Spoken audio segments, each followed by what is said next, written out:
All right, guys, it's the first game of the season. It's back. Basketball is back. It was ugly basketball, but it was fun. Let's talk about Jazz Spurs. It's the Hoops Nerd Show.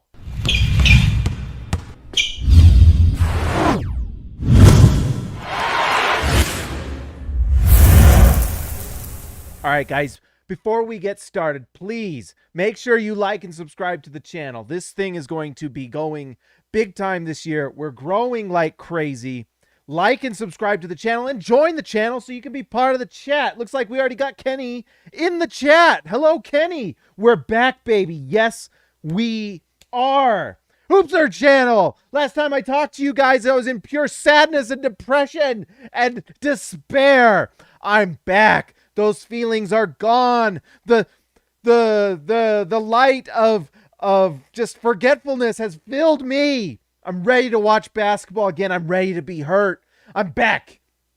And the channel is better than ever. We got a ring light that messes up my eyes with the green screen. But we're ready to go.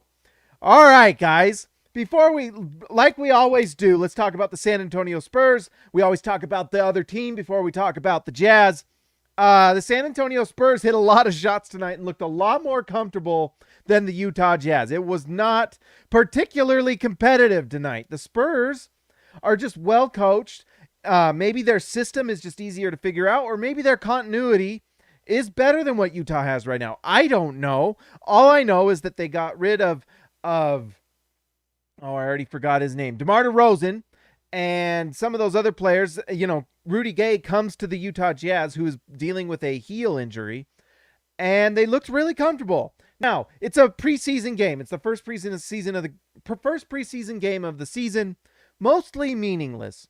Is the outcome of this game going to have any sort of prophetic nature on what happens with the season? Absolutely not. I doubt anyone believes the Spurs will have a better record than the Jazz. Could it happen? Of course. But in this one game, in the snapshot, the beginning of the season, training camp just barely ended. The Spurs looked really comfortable. They're ready to go, and they hit shots. Like, their whole team just hit shots. DeJounte Murray looks like a stud, and he was the guy that there were trade rumors that maybe the Spurs would be willing to move him for something. Obviously, nothing happened, but he shot 50% from the field, had 17 points, and was a plus 12 for the game. Really nice. Lonnie Walker, plus 18 for the game. He didn't hit a lot of shots, but some of that is maybe the defense of the Spurs, and some of that is maybe the Jazz could not shoot anything. Not a single person on the Jazz could hit shots. And so some of that's credit to the Spurs. Some of that's probably this is the first preseason game. But yeah, credit to the Spurs. Jakob Poeltl looked like the rim protector that he is. One of the best, most underrated rim protectors in the league. Probably should get more hype for Defensive Player of the Year out, and should be getting all defensive teams. The Spurs team, they just don't ever really get the credit, whether they're winning titles or not, that they probably deserve. Derrick White played for Team USA a couple years ago. Solid player and played pretty solid tonight. But yeah, overall, it's just really nice. And they got Keldon Johnson, who's looking like an up-and-coming, nice starting rotation player for a really good team. Is he going to be, the star of a title-winning team? No. But Keldon Johnson could be, if the Spurs can find kind of a piece or two that can fit around him, he's a really nice piece, So this Spurs team has a lot of interesting things. I honestly feel like they need to kind of unload some of these players and figure out what they want to be. I mean, that's really the thing with the Spurs all the time is what are you? Are you a contender? Are you trying to bottom out to get a couple, franchise-changing pieces in the draft? What are you? And right now, they're just kind of a middling team. Hopefully, they can be bad enough while also developing so they can get a few more pieces and extend. We got our first look in preseason play of Josh Primo, who was, in my opinion, probably the most surprising pick of the draft. And he looked really nice. 7 for 8 from the field. 3 for 4 from 3. He just looked comfortable out there, and he's really young. I believe, I can't remember exactly. He's one of, if not the youngest player in the draft. And he went around like 13 or whatever it was the Spurs were at. Really high, surprising pick. But he looks nice. So maybe the Spurs were right and everyone else was an idiot. Maybe. But he looked really comfortable and nice along with everyone else on the Spurs. So that's a good sign. If you're the Spurs, looking good is always better than looking bad. So congrats to the Spurs for making the Jazz look just really not very impressive. So, I don't know. I guess there's not much else I can say about the Spurs other than that, they look comfortable, look nice, they defended well, and they just really hit shots. And that team has a lot of guys that spent a lot of time last few years hitting shots in Pop's system, which does things different than everyone else. You've got the Utah Jazz, who have a strict system trying to find threes and shots at the rim. And when you've got new guys on the team, it's not an easy system to figure out. With the Spurs, a lot of these guys were there last year, and maybe it's just an easier system. It might just be. Complicated is not always better. And so I guess we'll see. Let's see. Kenny, the Spurs were really taking advantage of our defensive uncoordination. I agree. The Jazz looked lost on both ends of the floor. You know what else didn't help the Jazz is Rudy Gobert did not play, as well as Bojan Bogdanovic, Rudy Gay. They just did not have three of their best players playing. And we'll talk about the Jazz in a second. So before we move on, it's time to talk about Manscaped. Do you know what's spookier than seeing a black cat on Halloween? It's the first time I'm reading these words, so I don't know what I'm going to say. It's shaving your balls with anything other than Manscaped. That's right. When it comes to below-the-waist grooming, there's no need to carve your pumpkins this Halloween because Manscaped is here to upgrade your grooming experience. Go from a bite-sized candy bar to a king-sized candy bar. I don't know what they're implying there. And join the 2 million men worldwide by going to manscaped.com for 20% off plus free shipping with the code HoopsNerd20. That's HoopsNerd20. Get 20% off plus free shipping with the code HoopsNerd20 at manscaped.com. That's 20% off plus free shipping with the code HoopsNerd20 at manscaped.com. Let's see. That's 20% off plus free shipping with trick or treat to your beautiful new Halloweeny with Manscaped. It's really worth it, guys. It's like 20% off plus free shipping. It'll save you like $20-$30, and it's really great. You get the nose trimmer. It'll clear your nose hairs out really nice. Lawnmower 4.0. And you've got like creams and lotions. Do with those what you will. But they're great. Plus they got like boxers and t-shirts. Go do it. I would appreciate it. We hit our goal this month. So that was great. All right. Let's talk about the Utah Jazz. I tweeted this, and we talked about it a lot on Twitter, and it's just kind of the story of the game for Jazz fans. Were you even able to watch the game? No one was recording this game. It's basically a myth or a legend of what happened. So maybe the Spurs didn't actually win because no one actually watched it. If a tree falls in the forest and no one sees it, did it actually happen? Because it's basically what happened with the Utah Jazz today. No one could watch it. No one could watch it. It is 2021. We have all the technology in the world. There are more streaming services out there than we can even afford to get. Like everyone talks about Ted Lasso. I can't watch I don't have, this might have been Ted Lasso because guess what? I don't have Apple Plus to watch Ted Lasso, and I don't have a streaming service to watch the Jazz. And everyone online can debate and talk about what ways to do it, but it's 2021 and the Jazz still haven't figured this out. Ryan Smith seems to be trying, but this is on the Millers, guys. The Millers should have figured this out a long time ago. There should have been some sort of option.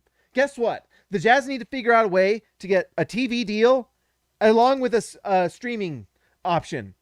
And if that means that you find AT&T Sportsnet, are they the only ones that can produce? Because there are other regional sports networks out there. Bring them to Utah. And if they have a streaming option, sign them up. Come on. Someone out there who can provide a streaming option. And I believe most of the other teams in the league have them. I mean, I don't have them. Let me know in the comments. Someone out there do me a solid and go figure out which ones do and don't. But multiple teams out there have streaming options, guys. Guess what?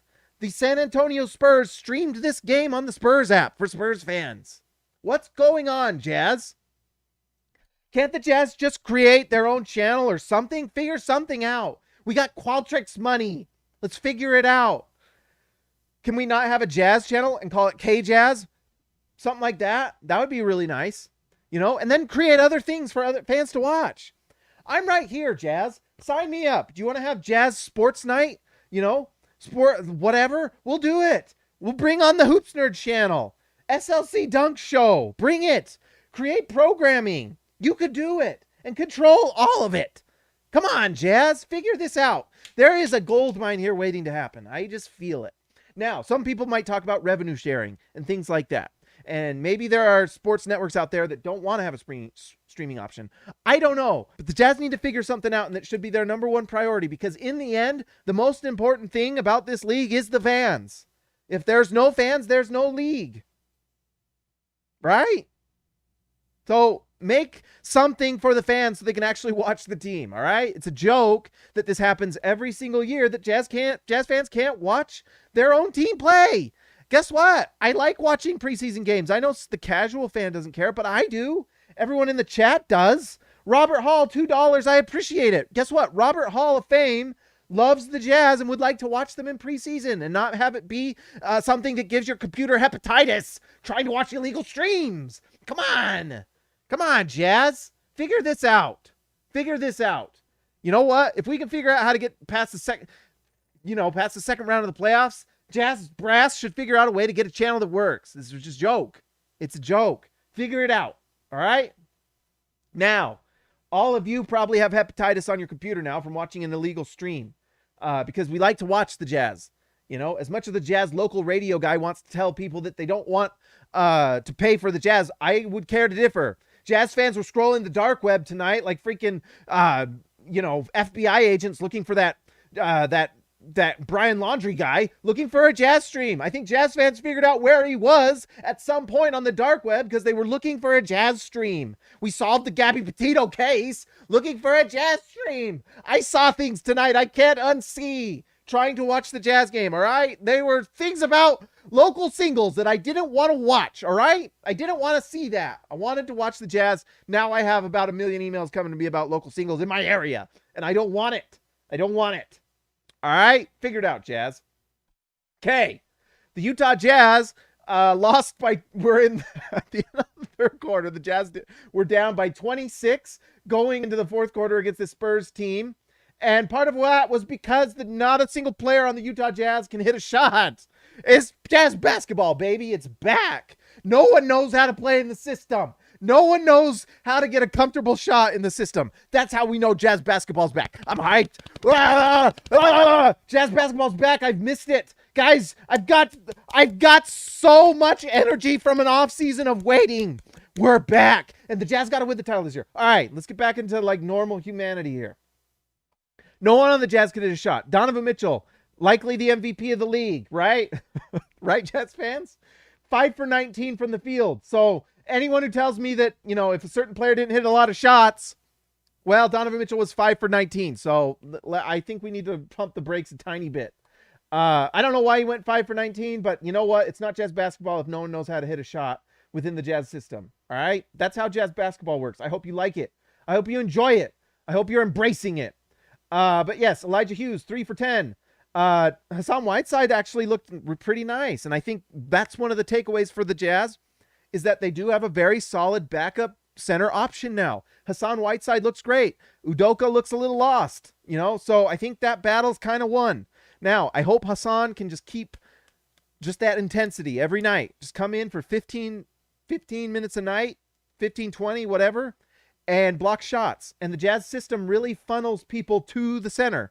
And if there's one thing we know that Hassan Whiteside could do, it is block shots. Robert Hall, thank you again. $2, the hepatitis rant. Hey, I'm always here for a good hepatitis rant. All right? That's what we're going to talk about. But anyways, Hassan Whiteside looks like an upgrade. And that's what was so rough. And I know Jazz fans are big fans of Derrick Favors, and I am too. When Derrick Favors is right, he is awesome. Awesome. But he was not right last year. And for most of that year, you could tell he was ailing. And that was a bad contract. And now the Jazz probably have an upgrade in Hassan Whiteside for like 10, 15, 20% of the cost. So it's fantastic. Hassan Whiteside looks solid tonight, 2 for 5. So he's one of the lone bright spots. Although he's got some things to figure out too. At this point in his career, Hassan Whiteside, it kind of is what he is. And so, if Jazz fans are expecting him to do everything kind of perfectly with his rotations, kind of like Rudy Gobert does, I wouldn't hold your breath. But what he can do is be a backup center and do a lot of what Rudy Gobert does to a lesser degree. But he can block shots, and we know that. And if he can kind of be that funnel like Rudy Gobert is, but for the second unit, that's fantastic. The only thing is that's a drug for the Jazz. And the Jazz need to get off that drug a little bit where they just depend on one way of stopping opposing teams. You know, and, you know, we talked about that chart with Rudy Gobert where it's just ridiculous how effective Rudy Gobert is. And he is. Rudy Gobert is incredible. And I mean, the Jazz win this game if Rudy Gobert plays because his impact is incredible. Rudy Gobert raises your floor to an incredible level.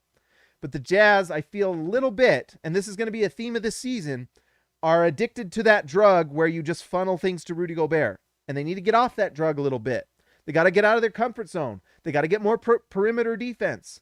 Because come playoff time, you can't always funnel teams to that center position. And we saw that against the Clippers. And so one thing we got to watch this year is, can the Jazz defend on the perimeter and not just 100% rely on Rudy Gobert to do everything? We know Rudy Gobert can. Every Jazz fan knows how incredible Rudy Gobert is. He's amazing. Unbelievable. Defensive player of the year, absolutely. Should be 4 or 5 time defensive player of the year, if we're being honest. But the Jazz can't rely on that as much as they have in the past. They have to find ways to defend in other ways. And that's why, you know, it sucks that Rudy Gay is hurt, because what I would like to see, what if the Jazz have some defensive lineups that are defensive focused, but small ball, where you have like Rudy Gay at the center, Royce O'Neal, Mie Oni, and just, you know, Trent Forrest. Why can't you have like a defensive secondary unit that, you know, may not be quite as effective offensively, but is an absolute lockdown small ball defensive unit? I'd like to see stuff like that. And I want to see that during this regular season. That's why I do think Rudy Gay not playing right now kind of hurts. The question is, you know, during the season, can Quinn Snyder, or will Quinn Snyder, try some stuff out, you know? Last year, the Jazz had Ersan Ilyasova, and we knew that he could play a little bit of backup center, and the Jazz had an opportunity to do some different looks, and whether it was because Quinn Snyder didn't want to, or whether it wasn't effective, we just didn't really see that. I would like to see, as a Jazz fan, and let me know in the comments if you agree or disagree, but I would like to see a little more of that from the Jazz this year. You know, small ball stuff, different looks, more defensive focus, you know, and Rudy Gay brings that. But the Jazz need a lot more from everyone else on the team. So that's what I would like to see. Diamante Carter, welcome to the chat. Diamante Carter, $4.99. Thank you, sir. Rudy Gay is a bad defender, and I'm a Spurs fan. Maybe. You know what's interesting, and I actually had a thought about that. I don't know, Diamante, you might be right. Diamante, diamond in Spanish. But anyways, Rudy Gay has, in some of the advanced metrics, really great defense. But I'm not going to come here and pretend like I'm a Rudy Gay expert, because I cover the Jazz and I try to cover everyone else. But it's not like I'm a Spurs fan like Diamante is here, who has, you know, might be right, might be wrong. One thing that I think is interesting is, and it's for sure, and we actually saw it tonight when he blocked Donovan Mitchell, but Jakob Poeltl, really, really nice defensive center. Is some of that Rudy Gay defense based off of playing with Jakob Poeltl, or is it because Rudy Gay is legitimately awesome? You know, that's going to be a question the Jazz answer this year, because maybe it was all Jakob Poeltl, and maybe Jakob Poeltl is more underrated than we think, or is just Rudy Gay really awesome? We'll find out. What's interesting, you know, is Rudy Gay's advanced numbers looked really good next to Jakob Poeltl. Now he's going to play next to Rudy Gobert. Theoretically, wouldn't that kind of transfer? I guess we'll find out. But thank you, Diamante. I appreciate it. We will find out. The Jazz need it, though. That's for sure. And that's why the Jazz went and got Rudy Gay, is because he's an upgrade on George Niang. Absolutely. George Niang probably a little bit better shooter. Rudy Gay is better in literally every other facet of basketball. So that will be fun to see. So it'll be interesting. Thank you, Diamante. But anyways, the other thing I wanted to talk about, outside of just Hassan Whiteside, terrible Jazz shooting, is that we got to see a lot of the young guys and a lot of minutes from Jared Butler, and he looked really nice in the second half. He had a rough shooting night for most of the night, from what we could see through our eyeglass to a shady stream. But there was one little sequence with Jared Butler that got me really excited. So much of what makes an NBA player succeed in this league is getting their shot. You know, Chris Paul is incredible. Chris Paul has like 3 or 4 shots that he takes. You know, he has that little thing where he search dribbles until he gets to a free throw line. He goes right side and he has that little free throw line jumper that's almost a layup for him. And he has spent a career getting that shot. So many of these NBA players are spending their time on the floor working to get that shot that they know how to make. Donovan Mitchell has done it. And one of the things that makes Donovan Mitchell so amazing is just the amount of moves and shots they can go to and make, you know? And that's what makes these guys stars. Like Michael Jordan had like a myriad of moves, but at a certain point he knew which ones he could do at an elite level, and he just continually did them. And a lot of what your coach's system needs to do is set things up so your players can get those shots, you know? And so that's part of what makes, you know, this system for the Utah Jazz interesting, because you've got a system that can plug and play a lot of players, but at the same time you need to figure out how to get a shot for a guy. But what the play I really liked with Jared Butler is, we saw it in the open practice. Did everyone see it? We're not going to look at live replay right now, but Jared Butler crossed over Mike Conley in the open practice and then finished over Rudy Gobert with that right hand high off the glass. Guess what we saw late in the second half? Jared Butler, who was struggling in the first half, goes to the move. He knows what he can do. First time he does it, bucket. He had success. Guess what? Literally the next possession, Jared Butler, same exact play, crosses over his man, gets to the rim, and gets fouled. 2 possessions in a row that create points. It's fantastic. So Jared Butler already knows he's got to move. What he needs to do now is just learn how to add a few more moves. You've got to have moves and you've got to have counters. Because what happens in this league is someone like Jared Butler is going to come in and he's going to figure out some things that he can do. NBA teams are going to get wise to him and take them away. Can he create counter moves that he can go to? Donovan Mitchell is unguardable at this point because he's got the moves he knows how to get, and he knows how they can counter him, and he's created moves off of those counters, you know? And you know what really happens? And we're getting super meta here, but if you've got the talent that can improvise within, you know, when a defense kind of takes away what you can do, that's where the superstars shine, is when their moves get taken away, can they still find a way to score? And Donovan Mitchell is one of those guys, and we'll see if Jared Butler can kind of figure out how to score when teams start taking away his moves. Because you know what? He's going to get minutes. He's going to play. Tonight really showed me that the Jazz really have something in Jared Butler, because he can absolutely shoot the ball. And if he can be comfortable and within Quinn Snyder's system, getting his shots, setting up teammates, and he had some assists tonight that were impressive. He had one lob to Udoka. Tonight, let's see. Tonight, Jared Butler played almost 20 minutes, was 40% from the field, but that's pretty decent compared to how some of the other Jazz players did. With 16 points, he actually led the Jazz in scoring. He had 2 assists and 2 steals. For a first-time showing in a game that was kind of a dumpster fire, that's pretty awesome. That's pretty awesome. And so what happens when Jared Butler kind of finds his comfort zone within the Jazz offense? That's pretty exciting. And he was a 40+% three-point shooter in college, guys, while also playing solid defense. I mean, we talked about Josh Primo, and he looked really good. The Jazz might have gotten their same level of player in Jared Butler, and he was like mid-second round. I think it was pick 40. I can't remember exactly. Let me know. I can't remember. Anyways, really, really exciting stuff from Jared Butler. And, you know, there were some other guys that had a few moments. Udoka Azubuike really kind of struggled. You could tell he's just got some a ways to go a little bit with his just comfort level within the Jazz system. Trent Forrest, as always, looked solid. One thought I had with with Trent Forrest, and he's going to be competing with Jared Butler, but I mean, if you went off tonight, there's some things that really make you think that Jared Butler's already the guy. I really like the physical talent from Trent Forrest. Like, Trent Forrest's physical talent is awesome. I mean, he's athletic, surprisingly athletic. He has length and size. He's got a great handle, and he moves really well. A good passer, really can control the offense.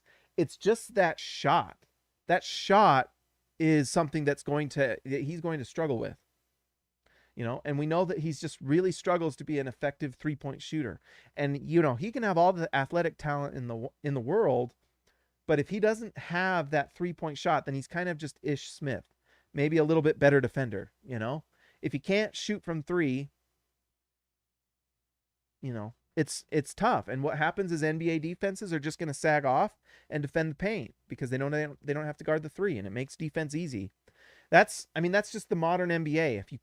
If the defense doesn't have to defend certain players, their job just got 100% easier because the NBA is so spread out now.